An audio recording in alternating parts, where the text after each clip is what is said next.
now is Rod Giltaca of the Canadian Coalition for Firearms Rights. And I don't know about you, but I've been in the ostrich universe for the better part of this week. So I have missed a lot. I've been, of course, as a firearms owner, I'm watching out of the corner of my eye about what's happening with the so-called gun buyback, which is not a buyback at all, but a confiscation with maybe compensation. Maybe if you're one of the first people to turn in your guns, I guess you'll get compensation. But things are changing. You know, we had leaked audio, then Gary Nandasangri, our public safety minister, said, "Oh, just joshing ya." And then now we have the police forces say they're not going to participate. They've got better things to do. And then other police forces saying, "We are proud to stand up for law and order and take your guns," on behalf of Gary Nandasangri. So I'm glad Rod is here because I think he needs to bring me up to speed. Rod, let's start from the beginning. I know Tracy was on Ezra's show this week, but sometimes I don't always watch Ezra's show. And I know sometimes our viewers don't always get all of Ezra's show. So let's start at the very beginning. We get leaked audio from our public safety minister, Gary Nandasangri, saying that he wishes, I guess, that the gun buyback wasn't happening because I think he thinks it's politically toxic. Well, I guess the easy rundown of what he said in this conversation was, don't ask me to explain the logic to you, basically telling this gun owner that there is no logic to this program. He says this is about votes in Quebec, admits that. Mm-hmm. He admits that Carney said, views this as an election promise, and that it just has to be followed through for some reason. And then he goes even further. When the gun owner says, if I don't comply, well, I guess there's an argument about it being voluntary. And he says, no, it's voluntary. You don't have to comply. And he's like, well, if I don't comply, I'm going to go to jail. And he says, well, I will bail you out. So this is a tenant of Gary's. Apparently, Gary has some rental properties, hasn't been keeping up with the repairs. So this individual who's a gun owner records this conversation because it's actually about his rental. And then Gary launches into this conversation about the buyback.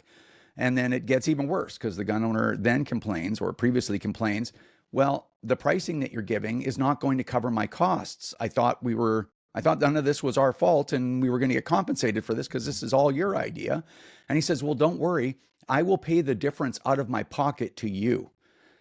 What about me? Of course, when he gets caught, because liberals always tell the truth when they think no one's listening, then he's like, oh yeah, I was just joking. Their first reflex, Sheila, sorry for going on and on. No, but please do. This is really important.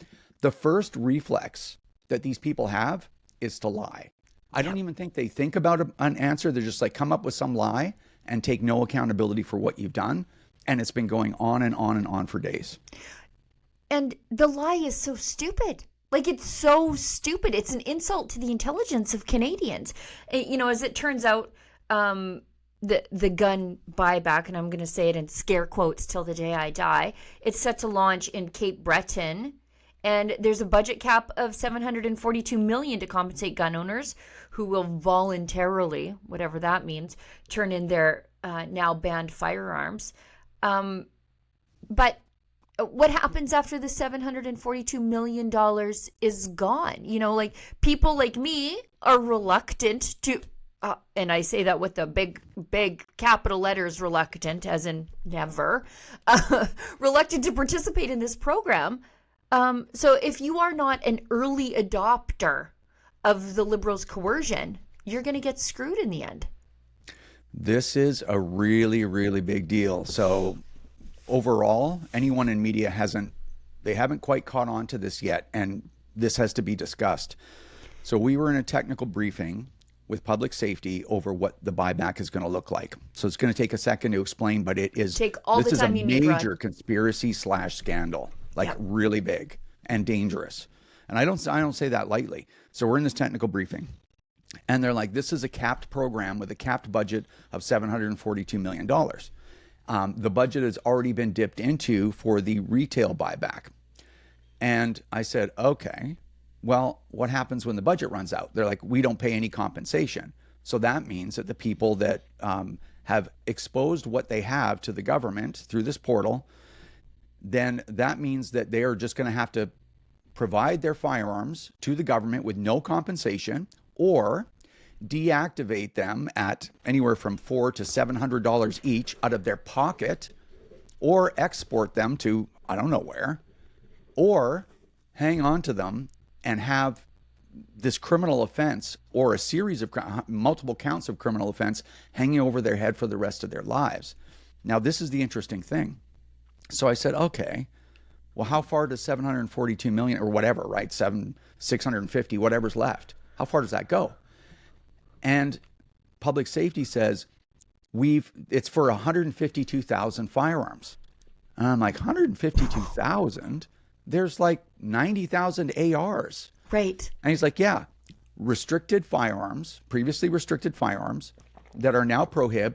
We know that number because we have those records, 126,000. And then plus there's the retail buyback. And I'm like, so you're budgeting for another 20,000 firearms? And he's like, yeah, we're pretty confident in that number. I'm like, how? I'm like, wait a second. All of the 22s, the GSG 16s out there, all the Ruger PC carbines, all the 50 cals that go for 7,000 to 20,000 a piece, the double barrel rifles out there that are like $100,000.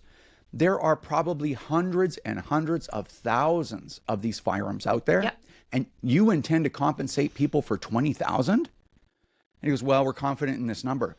And unfortunately, I called it the way I saw it, which is, I said, this is diabolical, because what they're trying to do is create a race, right? So all of us are sitting there. They're like, okay, the portal's open.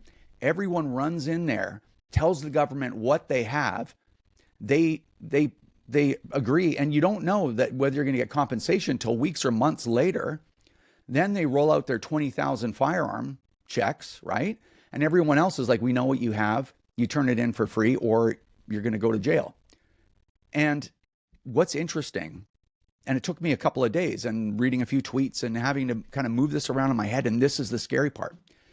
I think they're doing this on purpose.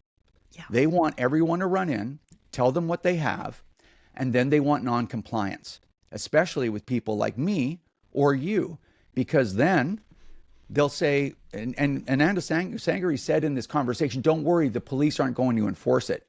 They'll sit there and it's like, Rod, you shut your mouth. If you become a problem, we have you admitting that you have these guns in your home attached to your license, and we will serve a search warrant, turn your house upside down. Maybe you'll be Roger Katenko'd in the process. So if you don't want that to happen, you just shut your mouth.